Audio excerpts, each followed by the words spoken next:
I'm worried if I'm too close to the road. The cars are quite quick. Maybe I'm gonna get hit. I don't really feel that comfortable. Sometimes I just get scared. It's quite nerve-wracking in a way. They're also small, that's why I'm so nervous. Because I don't want to go too close to the road and hurt myself.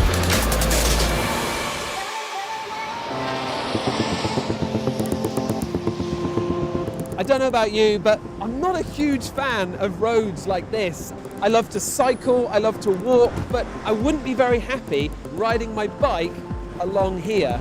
There's a lot of traffic, it moves very, very fast, and there's no safe space for bicycles.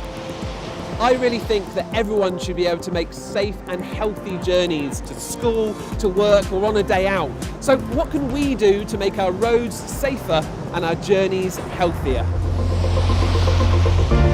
Right, what's the number one thing that you think we could do on roads that we think are really good for making them safe places? One place for bikes and buses and one place for cars. Maybe for some of the roads for the pedestrians, they should be a bit wider, have crossings more frequently.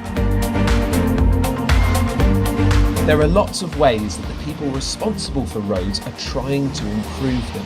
Have a look at these busy roads. What can you see that will help people walk and cycle in a safe and healthy way?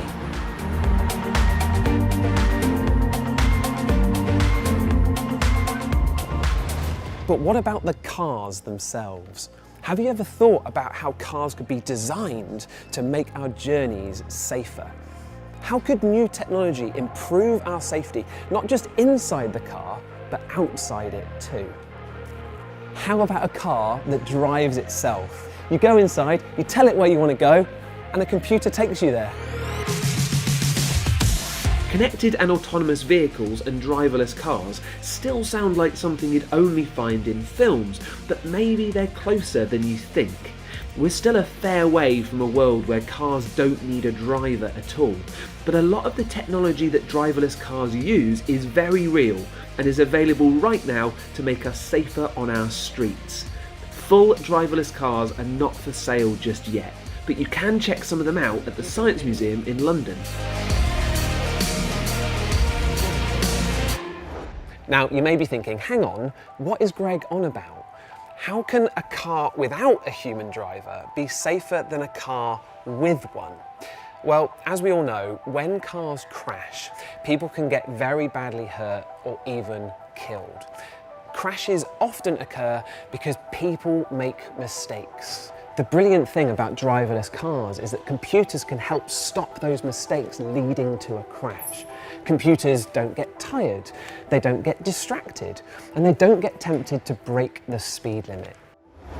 Now, this isn't a very nice fact to hear. Every year around the world, more than 1.3 million people are killed on our roads. And what's even more shocking is that road crashes are the single biggest killer of young people. So road safety is a massive priority for the people who design and build cars. Until quite recently, when people tried to make cars safer, they mainly focused on ways to protect people inside the car if it crashed, with things like seatbelts and airbags. These days though, cars are being designed to stop those crashes from happening in the first place. The newest cars have lots of clever safety technology that can do things like help drivers keep within speed limits and stop cars from drifting into the wrong lane on the motorway. I've come to a top secret location where some of this new technology is being tried out to make sure it's working properly. Now, this car is fitted with something called autonomous emergency braking, which is a bit of a mouthful, so we say AEB for short.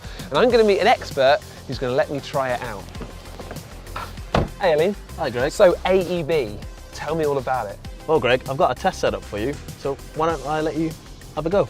Sure, all right. Belts on, ready to roll. So this car comes with AEB as standard, and it will automatically stop or slow the car down if it thinks that there's going to be a crash. The slower the car's going, the less chance there is for any injury to the person. So I've heard that cars can communicate with each other now. That's right, so they can send each other messages or signals, and they can warn each other if there's been an incident ahead of the road, so they can slow down and make sure that you get where you're going safer. All right then, Greg, so the test is just around this corner. All right, okay, I'll keep my eyes peeled. Or the car will keep its sensors peeled. 20 miles an hour.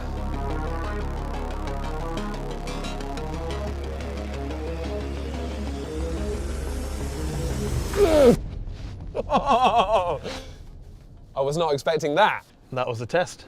The vehicle noticed that the child stepped out in front of the vehicle before you did. So that's it, that's AEB in practice. Brilliant technology. The future is looking bright, but we can't yet rely on a car having some snazzy tech to keep us safe. All the cars look alike.